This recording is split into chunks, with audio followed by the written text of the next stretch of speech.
शाहीची फौज होती, दुसऱ्या बाजूने कुतुबशाही होती, तिसऱ्या बाजूने मोगलशाही होती, चौथ्या बाजूने निजामशाही होती.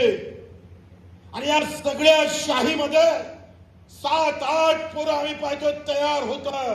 आणि स्वराज्याचं स्वप्न पाहतं माझी जाऊन सांगताय का जी काही मराठी मुलखामध्ये जे आमची होरपड केलं जातं, आमच्या आई बहिणीची इज्जत लुटल्या जातं, इथल्या शेतकऱ्याला आम्ही पाहतो प्रत्येक हिस्सामध्ये मोगलांचा हिस्सा असतं. ते हात छाटल्या गेले पाहिजे शिवबा.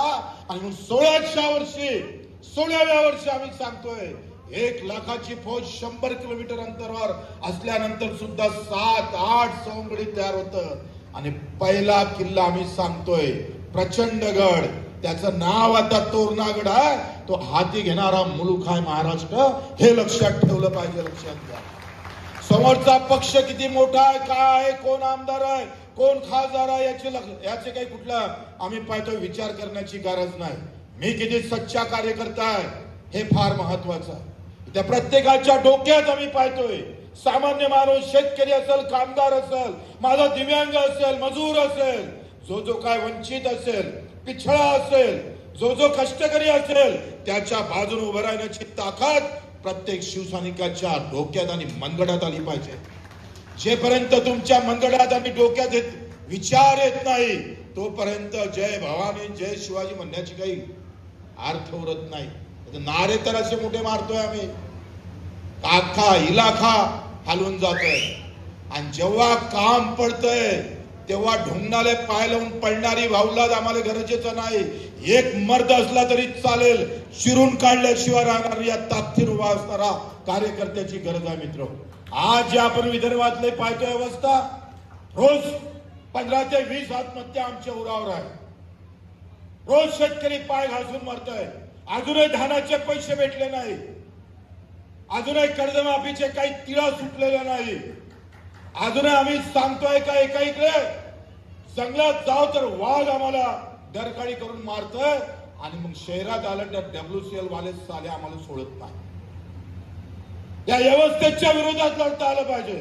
सरकार जरी आपलं असलं तर आमच्या डोक्यात मात्र शेतकरी आणि शेतमजूर असणं फार गरजेचं आहे.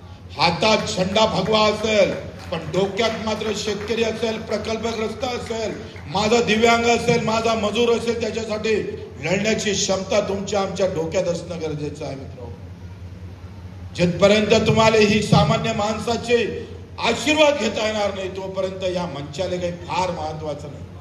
15-20 लाखाचा निधी गावात दिला म्हणजे गाव काही सुखी होत नाही.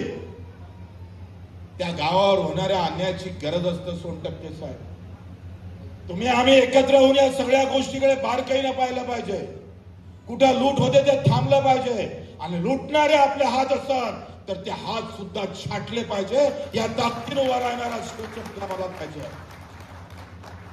सन्माननीय एकनाथजी शिंदे साहेबांनी ज्या पद्धतीनं काम केलं, मुख्यमंत्री असताना ज्या पद्धतीनं आम्ही पाहिजे ते उभे राहिले, त्या पद्धतीनं कार्यकर्ता उभं राहणं गरजेचं आहे. देशात नाही जगात पहिलं दिव्यांग मंत्रालय आम्ही मागणी केली, आणि जगातलं पहिलं दिव्यांग मंत्रालय जर कुठल्या धर्तीवर उभं राहिलं असेल आणि कोणाच्या आशीर्वादावर उभं राहिलं असेल तर त्याचं नाव आहे महाराष्ट्र, आणि दुसरं नाव आहे एकनाथजी शिंदे. लक्षात ठेवा.